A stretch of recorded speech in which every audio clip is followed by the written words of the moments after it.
सोलापूर शहरात आज सकाळी घडलेल्या एका धक्कादायक घटनेमुळे परिसरात भीती आणि तणावाचे वातावरण निर्माण झाले आहे.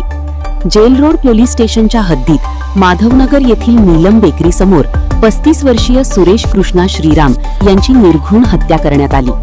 मिळालेल्या प्राथमिक माहितीनुसार सुरेश श्रीराम राहणार MIDC रफिक नगर सोलापूर हे काही काळासाठी नीलम बेकरी परिसरात थांबले होते.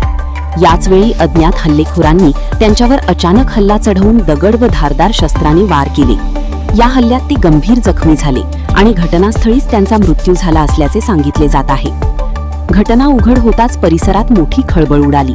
काही वेळातच बेकरीसमोर भग्यांची प्रचंड गर्दी जमली होती.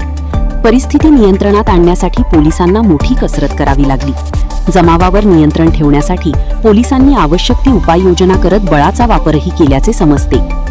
घटनेची माहिती मिळताच सोलापूर शहरातील वरिष्ठ पोलीस अधिकारी, स्थानिक पोलीस कर्मचारी आणि फॉरेन्सिक तज्ज्ञ तातडीने घटनास्थळी दाखल झाले. त्यांनी घटनास्थळाची पाहणी करून पुरावे गोळा करण्यास सुरुवात केली आहे. सध्या या प्रकरणाचा तपास सुरू असून हल्ल्यामागील कारण अद्याप स्पष्ट झालेले नाही. वैयक्तिक वाद, जुने वैर किंवा इतर कोणते कारण असू शकते, या सर्व अंगांनी पोलीस तपास करत आहेत.